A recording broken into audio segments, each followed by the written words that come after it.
Greetings, sir and sirettes, and welcome back to Terratech with me, Lathrix, and of course, welcome to a quick video showing why Terratech at the moment is absolutely broken, and why that makes it even better than before. In front of you, you can see a tiny little hovercraft, all is well, all is good, and it has all the new abilities since the Better Future update. That is, it can change its altitude, and it can strafe. And it's the altitude part which has actually completely broken the physics of this game for the better. So right now, if we go ahead and add some wheels, we can activate a very old glitch which has been in the game for a very long time, which is simply known as the Hoverbug. And the Hoverbug does this. Suddenly, the hover has no maximum altitude and will be constantly active. And that is how it used to be used. It would simply allow you to get some extra lift, and would also change how other components work. Well, now that we can alter our altitude using hovers, the hover can actually be brought back down, and you can have almost full control over it. Well, not quite. As you can see, I still can't go backwards and forwards. But that's where this comes in. If we add 2 more hovers, here and here, these will also be affected by the hover glitch, and as you can see, we're essentially floating, because these are trying to force us down, these are trying to force us up, and in fact we are slowly gaining altitude. But now, we also have the ability to turn, and complete control over our altitude. So suddenly, this has become a really agile, incredibly fast flyer. And clearly this isn't meant to be the case, at least. It is the case, but it isn't meant to be the case. It's not quite balanced right now. As you can probably tell, the front is a little bit heavier than the back, but it's absolutely insane. So because of this, what we're doing today is we're going to build a very small build, since I am very limited with the amount of time I have today, since I'm going back to England for my birthday celebrations in less than 12 hours. I just want to build something with this bug, and it will be glorious. Now, before we continue, I should mention that there have been other videos on this bug which have gone into much more detail. One such video is the video by Zero Gravitas, which I will link in the description below. I have done my best to avoid such videos before building this, but we will be treading on a lot of the same concepts, so I'm aware of that.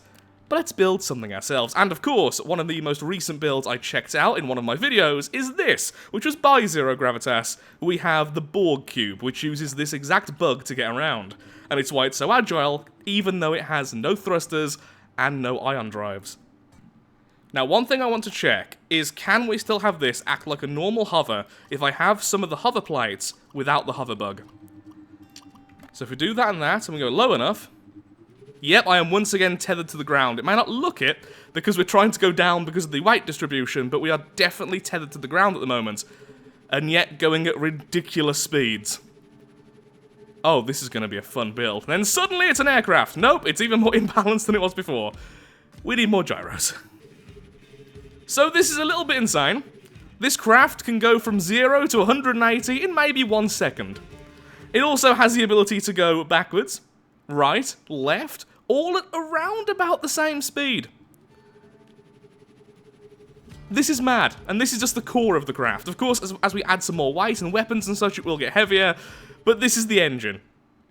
And we could add more if we really wanted to. These are the small hovers. This is going to be the most agile and bizarre craft I've ever made. And I love that. So let's get to bulking this thing out and adding some weapons. Here's a question. I wonder if the Better Future stabilizing computer works with hovers. Whoa. Yes, it does. That is weird. As soon as you let go, it springs back. It's like it's tethered. I wonder if it'll also maintain its altitude.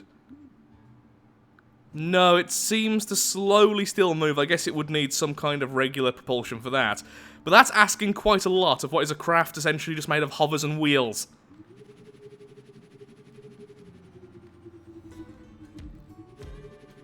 This is the weirdest thing to use.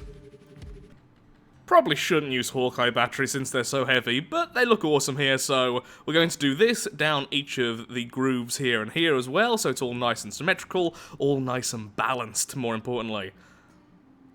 So I guess really it would be easier to also balance the weapons, but where's the fun in that? That's probably the easier thing to do, but we never do the easier thing, so let's continue with the silliness. Oh wow, we have lost a lot of speed, but the basic functionality still does indeed exist.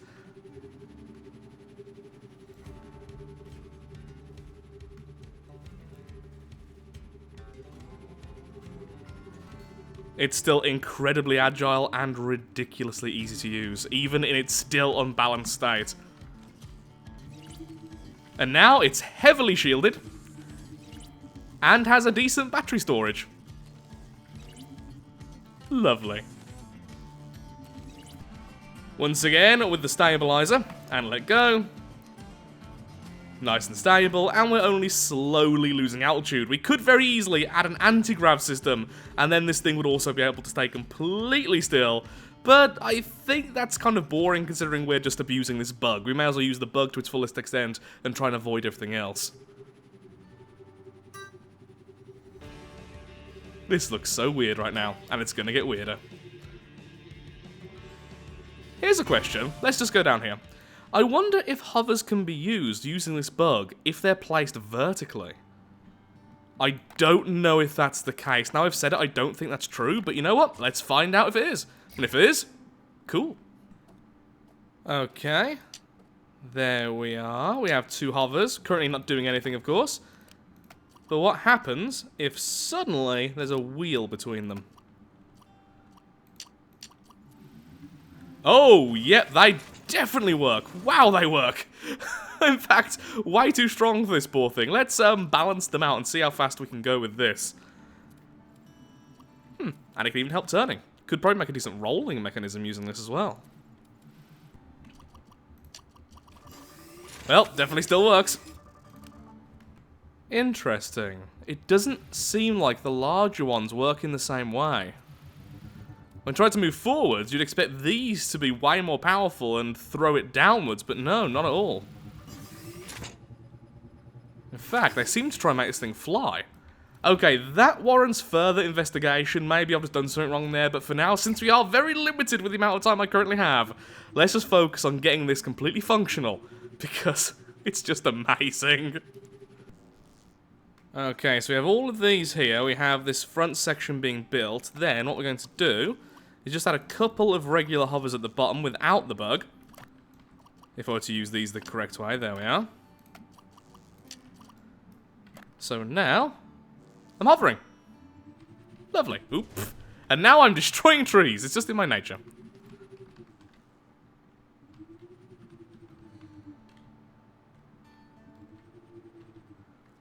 This is so weird to use.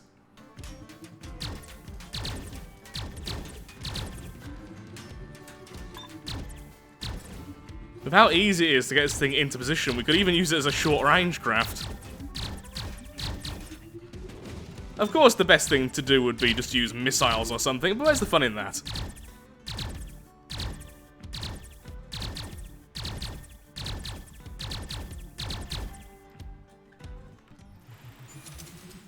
Long-range weapons. Lovely. And short-range weapons. Even better.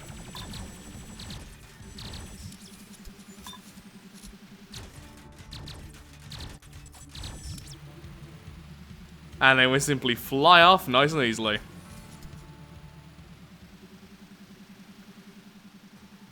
Even in its very rushed state, this thing is incredibly deadly. With some proper time and effort, using this bug, we can probably make some of the strongest vehicles in the game, even without using missiles or even long-range weapons. It's just so weird.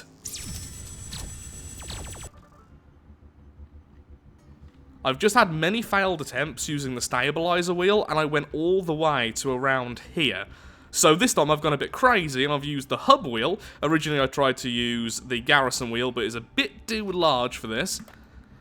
So I'm really hoping this works. Please prove that we can use any hover type. Well, there we go. How stupid is this? That is phenomenal. That is a level of stupid I did not think we would see today, and yet, there it is. Let's just quickly throw down a couple of gyros so we can fly this thing around for a few seconds.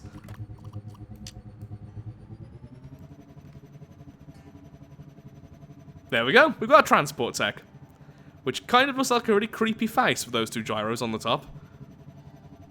like a really weird mouth. Either way, this functions, which means we can definitely use techs with a much greater mass, because hovers like this are much, much more powerful. I'm still sure there was a larger hover type than this, but apparently I'm going mad. This must be the largest version. I can't find the other one. Perhaps this is just it, perhaps it's vanished, I don't know, but still, the point is we can use any hovers to use this Hoverbug, and thus we can make some immense techs with hopefully a lot of firepower and still a lot of agility. Because even this thing is actually quite agile. Turning right, well, sorry, strafing right, going back, going forwards, and then going in for a landing. This is gonna hurt. Oh, there we go. And landed. I am going to make so many techs with this until it's eventually removed. Now, the Hoverbug has actually been intentionally kept in by the devs. The devs are more than aware of this. This isn't something which has flew under the radar. It's just now where it's became a lot more powerful since the change to hovers when Better Future was introduced. So I'm hoping they'll keep it around for a while. But saying that, I do have to say this feels too broken. The old Hoverbug was fine because it allowed you to change the control schemes and allowed you to do certain things that the game limitations simply were too limiting on. But now that we have control schemes, now that we have the ability to fly with the anti-grav and stuff, I have to say this is overpowered. It's obviously broken and needs to be changed, but until it is, I am so happy we have this like it is. So with that, I'm afraid I really am all out of time for today's video. It's now 1 AM and I'm getting up at 6:30 in order to go back to England, so this has been a load of fun. I just thought you should see this bug in action because it is absolutely insane, and I'm sure we're going to see a lot of designs really take advantage of this. And of course, the first design I saw like this was the Cube by Zero Gravitas, which is amazing as well. But I'm sure some more immense versions are definitely on the horizon. So thank you so much for watching. If you have enjoyed today's video, then of course, likes, favourites, shares, comments, all that good stuff helps out me, helps out the channel, and most importantly, shows that Terratech is a series you wish to see continued in the future. And now, I'm off to finally get some sleep. Bye-bye.